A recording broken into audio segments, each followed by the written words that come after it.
د کندز ښار د پراختیا په موخه د دې ولایت د ښاروالۍ ریاست ګړندۍ هڅې د ښار د پراختیا او تنظیم کميسيون د خپلو فعاليتونو په دوام د کندز ولایت له بیلابیلو اصنافو سره یې لیدنه وکړه او خپل تګلاره یې شریکه کړه.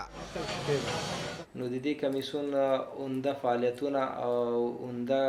کارونه چې په کومو برخو کې کوي هغه د دوکانونو د پیش برآمد په هکله دي او کوم اصناف چې په غیر منظم توګه په ښار کې فعالیت کوي لکه نجاران دي، فلزکاران دي او داسې نور لاس پلورونکي دي چې ښاریانو ته مشکل ایجاد کړی د دوی په برخه کې کار کوي چې دوی ته باید د ځانګړي ځایونه په پام کې ونیسي او تر څو دوی یو واحد او مشخص ادرس ولري او ضمناً ښاریانو ته یو سهولت رامنځته شي.